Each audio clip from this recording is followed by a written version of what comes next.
Hello friends, welcome to my to channel Sujit Kumar Stambh classes को। आज फिर से हम नेक्स्ट वीडियो लेकर के आ गए हैं। तो काफ़ी समय के पश्चात हमने क्लास बीच में बंद कर दिया था, उसके बाद फिर हम आज फिर से लेकर आ गए हैं क्लास। तो 10th क्लास का एक क्लास होने वाला है, ठीक है। 10th क्लास का जो हम प्रैक्टिस करवा रहे थे चैप्टर वाइज, तो हम प्रैक्टिस आपको करवाने जा रहे हैं और वही क्वेश्चन हम लेकर के आ गए हैं। आपसे हम वादा किए थे कि जितने बाज़ार में ऑब्जेक्टिव गाइड हो, चाहे गेस्ट पेपर हो, मॉडल पेपर हो, सारा के सारा किताबों से मैं आप लोगों को करवा दूंगा, है ना। प्रैक्टिस क्वेश्चन तो आपको ये सब खरीदने की भी आवश्यकता नहीं पड़ेगी, तो प्रैक्टिस हम करवा देंगे यूट्यूब पर। और इसका प्रॉपर प्लेलिस्ट भी बनाई जा रही है, तो प्लेलिस्ट में भी आप जा कर के देख सकते हैं। पिछले ही क्लास अगर देखना चाहते हैं देख सकते हैं। यह इकोनॉमिक्स के लेसन 2 के क्लास नंबर, यह इकोनॉमिक्स के है और लेसन 2 के क्लास नंबर 2 है, ठीक है। तो आप घबराइएगा नहीं और क्लास से बने रहिएगा, ठीक है ना। रोज़ सुबह 4 बजे क्लास दिया जाता है, इसलिए आप लोग जग जाइए और क्लास कर लीजिए, ठीक है ना। जो भी सोए हुए हैं आपके दोस्त, उन्हें भी जगा दीजिए ताकि क्लास में सही विद्यार्थी आ जाए और क्लास को हम लोग स्टार्ट करें, ठीक है। तो आइए जल्दी से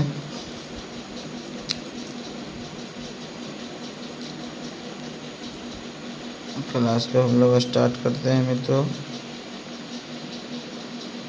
देखिए क्वेश्चन नंबर जो है लेसन 2 में है ना, इकोनॉमिक्स में, इकोनॉमिक्स अर्थात अर्थशास्त्र में लेसन 2 जो है राज्य एवं राष्ट्र की आय है चैप्टर का नाम। तो इसमें जो पहला क्वेश्चन है वह बिहार के किस जिले का प्रति व्यक्ति आय सर्वाधिक है ना। बिहार के किस जिले का प्रति व्यक्ति आय सर्वाधिक है, बताइए।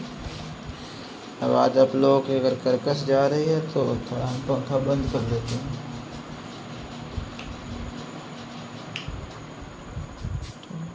अब बिल्कुल शांत माहौल होगा। हाँ, अब आप लोग शांति से जवाब दीजिए। राज्य एवं राष्ट्र की आय, बिहार किस जिले का प्रति व्यक्ति आय सर्वाधिक है। जल्दी से क्वेश्चन नंबर 1 का उत्तर दीजिए। इसे मैं जानता हूँ कि आंसर भी है, क्योंकि आंसर कट नहीं सकते थे, इसलिए सही दिया गया है। तो ये कोई ज़रूरी नहीं है कि यही आंसर सही होगा, इसलिए अपनी ईमानदारी से उत्तर देंगे। बिहार किस जिला का प्रति व्यक्ति आय सर्वाधिक है। क्लास में आने से पहले इस चैप्टर का आप खुद रिवीजन कर लें घर पे, और कॉन्सेप्ट के साथ रिवीजन कर ले, याद कर ले, ताकि क्लास में आए तो पता चले कि हम कितना जानते हैं, ठीक है। और आज आप लोगों का टेस्ट भी है कोचिंग में। आप जानते हैं कि सोशल साइंस का जो सारा बुक था, चारों किताब जो है सोशल साइंस में, इकोनॉमिक्स, सिविक्स, ज्योग्राफी, हिस्ट्री, वो ख़त्म हो चुका है। तो उसका प्रैक्टिस सेट स्टार्ट हो गया। तो पिछले सप्ताह में भी प्रैक्टिस सेट हुआ था, है ना 1। तो आज जो है से दूसरा प्रैक्टिस सेट है। इस तरीके से प्रैक्टिस भी होगी ऑल सिलेबस का, है ना, पूरा सिलेबस का। और चैप्टर वाइज भी प्रैक्टिस होगी। तो इससे आपको बहुत ही आपके लिए अच्छा होगा, क्योंकि फुल सिलेबस का भी प्रैक्टिस कर लेंगे और चैप्टर वाइज भी हो जाएगा। तो बिहार के किस जिला का प्रति व्यक्ति आय सर्वाधिक है। तो यहाँ पे सही जवाब इसका है, इसका सही जवाब हो गया आपका किस जिला का प्रति व्यक्ति आय सर्वाधिक है, तो पटना जिला का, ठीक है। बहुत अच्छा, बेहतरीन। बिहार किस जिला का प्रति व्यक्ति आय सर्वाधिक है, तो पटना जिला का सबसे अधिक है। तो का बिल्कुल सही जवाब है। और मैं आपको बता दूं कि शिवहर जो ज़िला है वो बिहार में जनसंख्या घनत्व में पहला स्थान रखता है। बिहार के जनसंख्या घनत्व में शिवहर पहला स्थान रखता है, लेकिन पटना जो है से जनसंख्या में पहला स्थान रखता है, ठीक है ना। अब इस बात को आप ध्यान दीजिएगा, ये जनसंख्या घनत्व में पहला स्थान रख रहा है, जनसंख्या घनत्व, ये जो है से केवल जनसंख्या में पहला स्थान रखता है पटना जिला, ठीक है। और अगर सबसे कम की बात करें जनसंख्या में, तो शेखपुरा जिला आता है। बिहार का शेखपुरा जिला जनसंख्या में सबसे कम निचला स्थान पर है। लेकिन वहीं अगर जनसंख्या घनत्व में अगर सबसे निचला स्थान पर अगर बात करो तो कैमूर जिला का है, ठीक है ना, कैमूर जिला। 1 किलोमीटर स्क्वायर में 488 व्यक्ति रहते हैं कैमूर जिला में। और ये शिवहर जिला सबसे जनसंख्या घनत्व पहला स्थान है, जहाँ पे 1 किलोमीटर स्क्वायर में 1880 व्यक्ति रहते हैं। 1880 व्यक्ति रहते हैं, बताइए। जबकि अगर हम बिहार के जनसंख्या घनत्व की अगर बात करूँ तो 1106 व्यक्ति है प्रति किलोमीटर स्क्वायर। समझिए, 1106 व्यक्ति प्रति किलोमीटर स्क्वायर। और वहीं देखिए आप बात की शिवहर जिला का, तो शिवहर जिला का 1880 किलोमीटर है, 1880 व्यक्ति है किलोमीटर स्क्वायर में। ठीक है, तो इस बात को आप ध्यान रखिएगा। ठीक है, जनसंख्या और जनसंख्या घनत्व में यही अंतर है कि जनसंख्या घनत्व जो होता है ना, है कम जगह में कितना ज़्यादा लोग रह रहा है ना, कम जगह में मतलब कि किसी फिक्स स्थान पर जो रहता है व्यक्ति ना, वो एक तरीके का ना जनसंख्या घनत्व को दर्शाता है। वही अगर जहाँ पे ज़्यादा व्यक्ति रह रहा है कम जगह में तो जनसंख्या घनत्व अधिक होगा, और उतना जगह में अगर कम व्यक्ति रह रहा है तो जनसंख्या घनत्व कम होगा, है कि नहीं। तो प्रति 1 वर्ग किलोमीटर में निवास करने वाले व्यक्तियों की संख्या को जनसंख्या घनत्व कहा जाता है। ठीक है, तो हम चलते हैं दूसरे नंबर क्वेश्चन पर। आपके सामने दूसरा नंबर क्वेश्चन प्रस्तुत किया गया स्क्रीन पर, और इसका आप सही जवाब देंगे कि 2008 से 9 के अनुसार भारत की औसत प्रति व्यक्ति आय कितना है। ऑप्शन ए है भाई 25,553 रुपये। ऑप्शन बी है मतलब ख 25,494 रुपये। उसके बाद सी है 6,610 रुपये। उसके बाद डी है 54,850 रुपये। इसका सही जवाब दीजिएगा कि कौन सा सही उत्तर होगा। ठीक है ना, इसका बिल्कुल सही जवाब देंगे।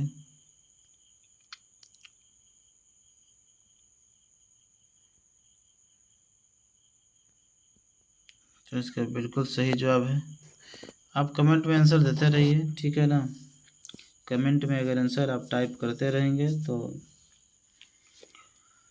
आपको क्लास से मन भी लगी रहेगी, और आपको यह पता भी चलेगा कि हम कितना जानते हैं और मेरा कितना क्वेश्चन का उत्तर सही हुआ। ठीक है ना, तो आप गिनिएगा प्रश्न का उत्तर कितना सही हुआ, और लास्ट में आप कमेंट करके बताइएगा कि कितना प्रश्न में कितना आपका सही हो गया। ठीक है, तो इसका सही जवाब है दूसरा का कि 2008 से 9 के अनुसार भारत की औसत प्रति व्यक्ति 25,494 रुपये थी।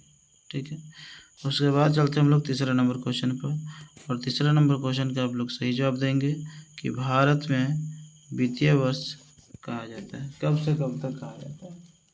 भारत में जो वित्तीय वर्ष है वो बताइए कब से कब तक कहा जाता है। जल्दी से आंसर कमेंट करें। क्या 1 जनवरी से 1 दिसंबर तक कहा जाता है, क्या 1 जुलाई से 30 जून तक कहा जाता है, या 1 अप्रैल से 31 मार्च तक कहा जाता है, या 1 सितंबर से 31 अगस्त तक कहा जाता है।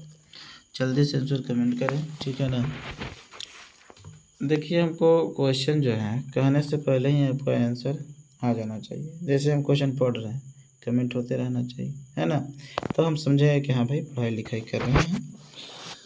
नहीं तो बिल्कुल पढ़ाई नहीं हो रही है ना, केवल दिखावा है पढ़ाई के नाम पे।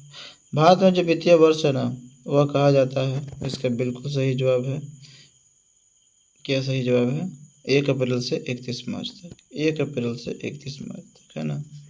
तो जो 1 अप्रैल से 31 मार्च जो है वो वित्तीय वर्ष कहा जाता है, इसलिए तीसरा का ऑप्शन बिल्कुल सही जवाब। 1 जुलाई जो 30 जून तक है ना, इसको हम कृषि वर्ष कहते हैं। क्या कहते हैं? कृषि वर्ष। लेकिन आपसे पूछा वित्तीय वर्ष, इसलिए 1 अप्रैल से 31 मार्च, 1 अप्रैल से 31। ठीक है, चलिए उसके बाद तीसरा के बाद चौथा नंबर क्वेश्चन की ओर हम लोग चलते हैं। चौथा नंबर क्वेश्चन क्या कह रहा है देख लीजिए। तो चौथा नंबर क्वेश्चन कहता है कि भारत में किस राज्य की प्रति व्यक्ति आय सबसे अधिक है। भारत में किस राज्य का प्रति व्यक्ति आय सर्वाधिक है। तो आपके सामने ऑप्शन दिया गया है बिहार का, चंडीगढ़ का, हरियाणा का, या फिर गोवा का। तो जल्दी से इसका उत्तर दे 4 नंबर क्वेश्चन का। 4 नंबर क्वेश्चन का आप लोग जल्दी से उत्तर दीजिए। भारत में किस राज्य की प्रति व्यक्ति आय सर्वाधिक है, बताइए। भारत में किस राज्य का प्रति व्यक्ति आय सर्वाधिक है। बिल्कुल आंसर कमेंट करते रहें।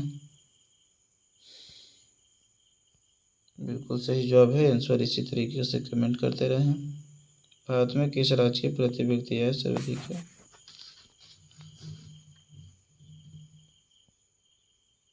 बिहार की, चंडीगढ़ की, हरियाणा की या गोवा की? तो बिल्कुल इसका सही जवाब है गोवा की। ठीक है ना। भारत में किस राज्य की प्रति व्यक्ति आय सर्वाधिक है? तो गोवा के। प्रति व्यक्ति आय अगर सबसे कम की बात करूँ तो हरियाणा, है ना। भारत में किस राज्य की प्रति व्यक्ति आय सर्वाधिक है? तो गोवा की। और सबसे कम किसका है? बिहार का, अपना बिहार। बिहार में सर्वाधिक न्यूनतम प्रति व्यक्ति आय वाला जिला बताइए। बिहार में सर्वाधिक न्यूनतम प्रति व्यक्ति आय वाला जिला कौन है? बताइए। बिहार तो ही है। अगर भारत में पूछा जाए तो बिहार है पहला स्थान पर, जो कि सबसे कम में है। कम में पहला स्थान, मतलब नीचे टॉप से टॉप कर रहा है प्रति व्यक्ति आय में। बिहार जो है से मतलब कि सबसे कम प्रति व्यक्ति आय बिहार में। लेकिन देश में ही बात करें तो बिहार में सबसे कम प्रति व्यक्ति आय है, जबकि गोवा में सबसे अधिक प्रति व्यक्ति आय है।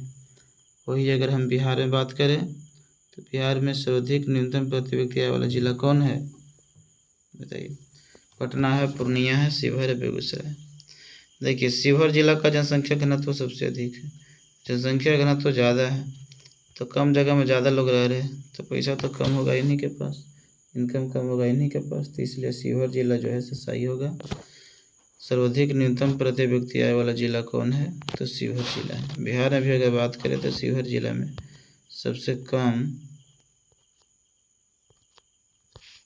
कम प्रति व्यक्ति आय है। ठीक है, पाँचवा का ऑप्शन बिल्कुल सही जवाब। उसके बाद छठा नंबर क्वेश्चन है, निम्न में से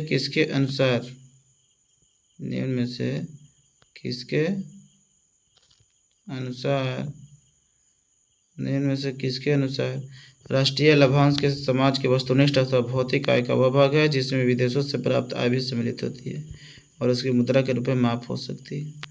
आपके सामने ऑप्शन है, प्रोफेसर पीगो बोले थे, प्रोफेसर मार्शल बोले थे, रोबिस बोले थे या फिर केन्स बोले थे? बताइएगा, जल्दी से उत्तर बताइएगा कौन बोले थे। ठीक है, जल्दी से उत्तर देंगे।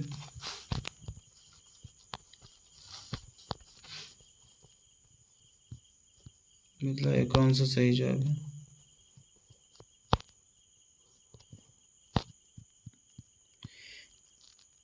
हाँ हाँ बिल्कुल, करिए, कन्फ्यूजन हो रहा है ना। तो परिभाषा 3 को दिए थे ना, को प्रोफेसर मार्शल दिए थे, को पीगो दिए थे और रोबिस दिए थे, नहीं फिशर दिए थे। तो बताइए। तो पीगो के अनुसार यह है कि राष्ट्रीय लाभांश किसी भी समाज के वस्तुनिष्ठ अथवा भौतिक आय का वह भाग है जिसमें विदेशों से आय भी संकलित है। विदेशों से क्या है? आय भी संकलित है। तो ये किसने कहा था इस बात को? तो पीगो ने कहा था। ठीक है, इसका बिल्कुल सही जवाब है छठा का ऑप्शन। 7वां नंबर क्वेश्चन का सही जवाब दें। ये राष्ट्रीय आय का परिभाषा था छठा में। 7वां क्वेश्चन है, राष्ट्रीय आय क्या है? उपभोग या विनियोग, बचत या उपभोग या विनियोग या व्यक्तिगत है, इनमें से कोई नहीं।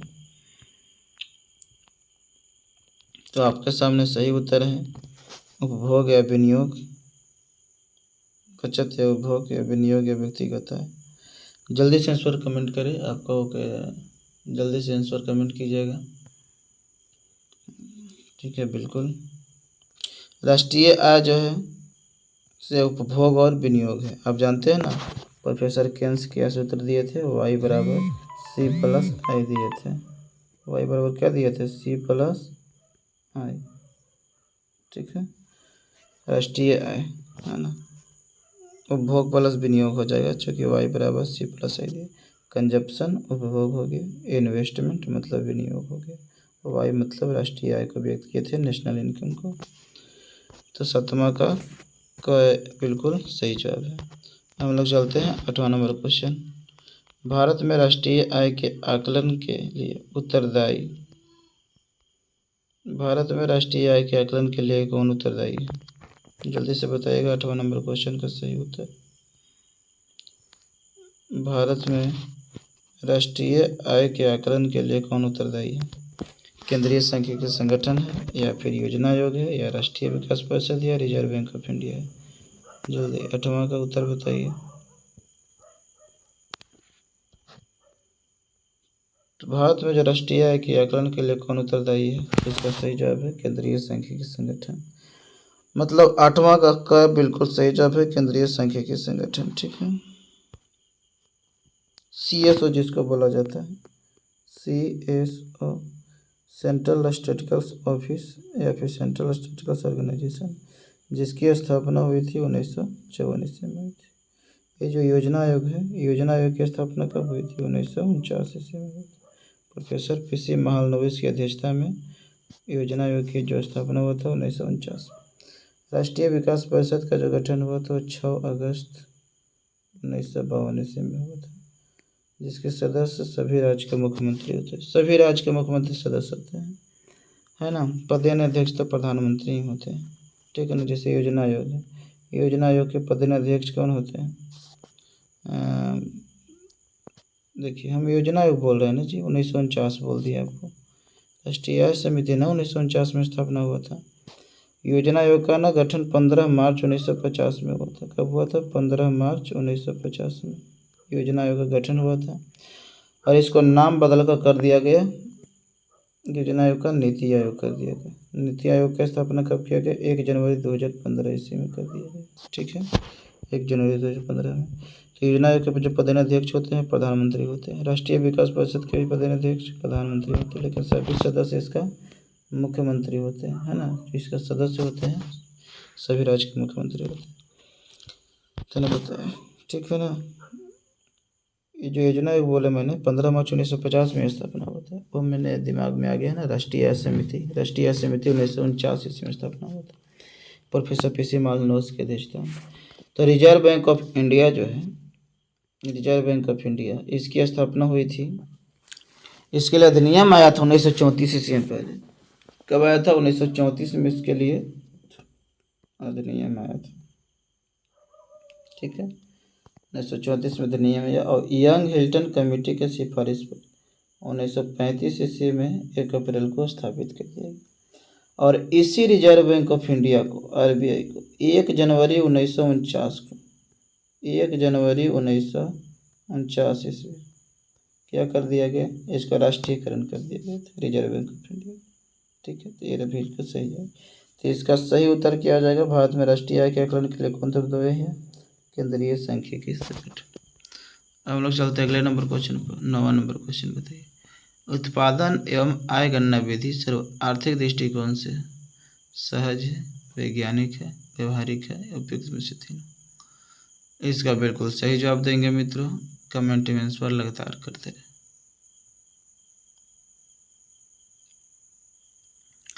बिल्कुल करते रहिए, ठीक है। कमेंट में आंसर नाम पढ़ने से अच्छा है, आप आंसर देते रहेंगे, ठीक है। तो उत्पादन एवं आय गणना विधि आर्थिक दृष्टिकोण से क्या है? तो आपको लिखवाए थे मित्रों, सहज है, वैज्ञानिक है और व्यवहारिक है। तो घ ऑप्शन बिल्कुल सही जवाब है। उसके बाद हम लोग चलते हैं 10वां नंबर क्वेश्चन। बिहार में गरीबी रेखा से नीचे गुजर बसर करने वाले लोगों का प्रतिशत कितना है?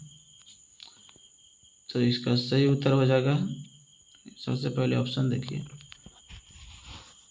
कि 26% होगा, या फिर 41.4% होगा, या फिर 46% होगा, या 48%।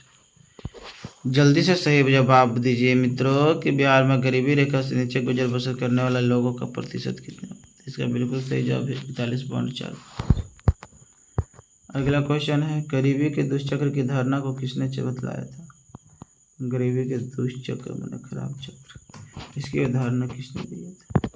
आपको तो याद होगा, स्टेट नंबर 1 में भी ये क्वेश्चन आया था ना। तो इसका सही उत्तर क्या हो जाएगा? ऑप्शन तो है महात्मा गांधी, मार्शल है, रैगनर नर्स है, और फिर पिगो है। बताइए कौन सा सही जवाब है? तो इसका बिल्कुल सही जवाब है मित्रों, रैगनर नर्स ने कहा था, गरीबी की दुष्चक्र, द विस्कस सर्कल ऑफ पॉवर्टी जिसको बोला जाता है। अगला क्वेश्चन है, भारत में सबसे पहले राष्ट्रीय आय का आकलन किसने किया था? तो ऑप्शन आपके पास है दादा भाई नौरोजी, PC महालनोबिस, या महात्मा गांधी, या इनमें से कोई नहीं। का ऑप्शन आपके पास बिल्कुल सही जवाब है। तो बताइए, दादा भाई नौरोजी, पीसी महालनोबिस या महात्मा गांधी, इनमें से कोई नहीं। हाँ, तो सबसे पहले राष्ट्रीय का अनुमान किसने लगाया था जी, बताइए ना कमेंट बॉक्स में।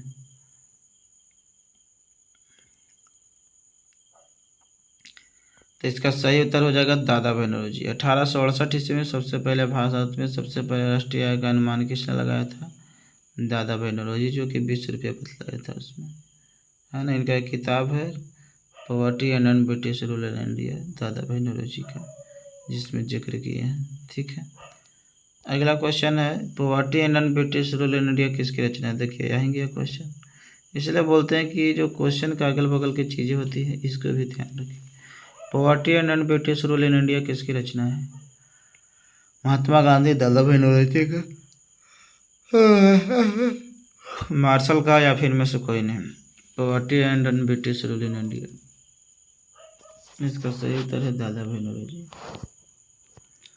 बिल्कुल सही जवाब। 14 नंबर क्वेश्चन, राष्ट्रीय आय समिति का गठन निम्नलिखित में से किसकी अध्यक्षता में हुई थी।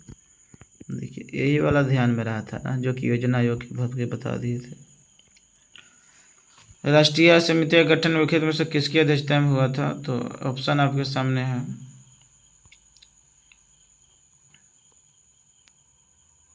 प्रोफेसर पीसी महालनोबिस, बीके आर्य, या इनमें से कोई नहीं है, जवाहरलाल नेहरू। जल्दी से बताइए, राष्ट्रीय आय समिति का गठन निम्नलिखित में से किसकी अध्यक्षता में हुआ।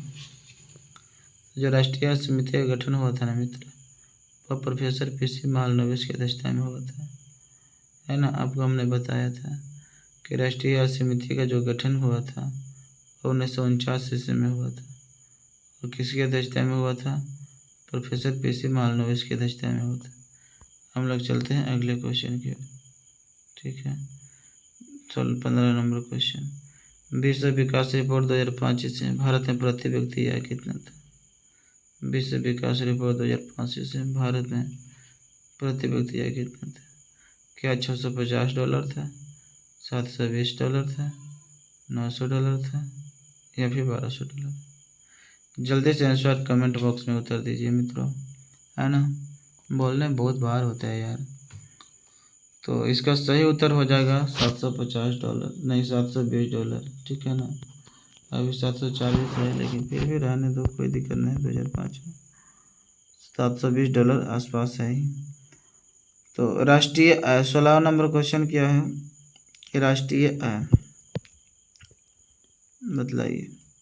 ये जो राष्ट्रीय आय है इसका सही उत्तर कि क्या क्या करने के पश्चात राष्ट्रीय आय प्राप्त होता है, इसका सूत्र बताइए। जीडीपी प्लस विदेशों से अर्जित आय होगा, या जीडीपी प्लस विदेशों से अर्जित आय होगा माइनस मूल्य ह्रास हो गया, जीडीपी प्लस विदेशों से अर्जित आय माइनस मूल्य ह्रास प्लस अप्रत्यक्ष कर हो जाएगा प्लस सब्सिडी होगा। बताइए, जल्दी से आंसर कमेंट कीजिए मित्रों, हमने आपको सूत्र के द्वारा बतलाया था। तो राष्ट्रीय आय जो है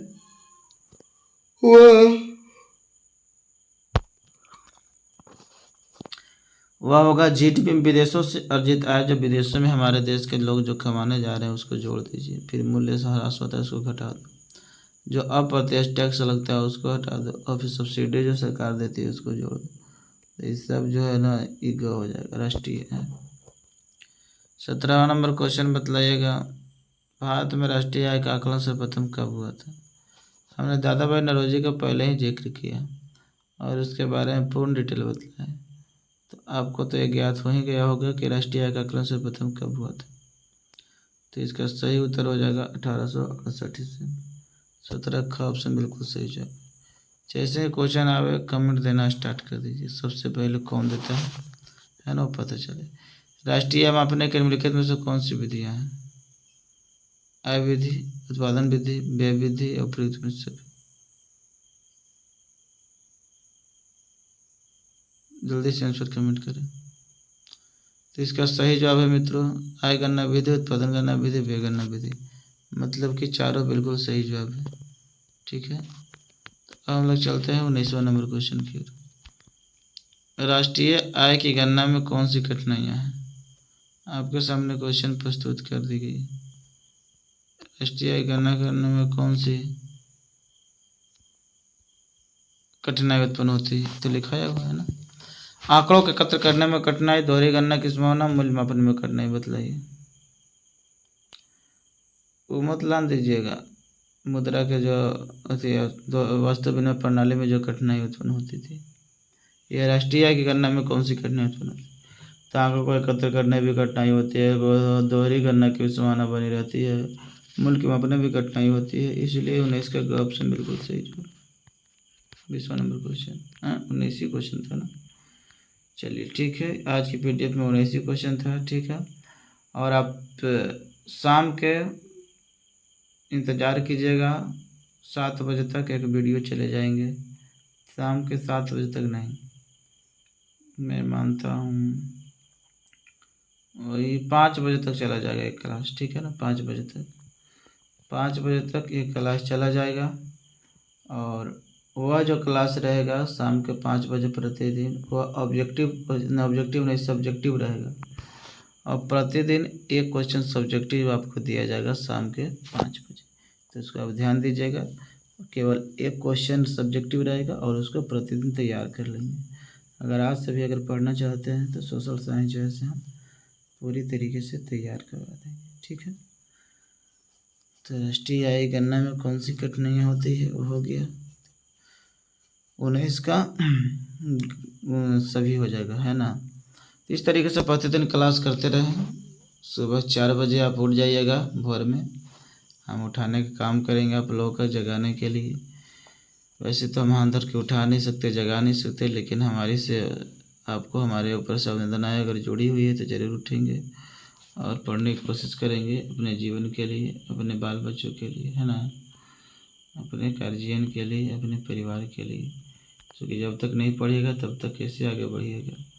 बहुत पढ़ाई जो है बहुत मूल्यवान हो गया है ना, ठीक है। तो हम लोग क्लास को यहीं पे ख़त्म करते हैं।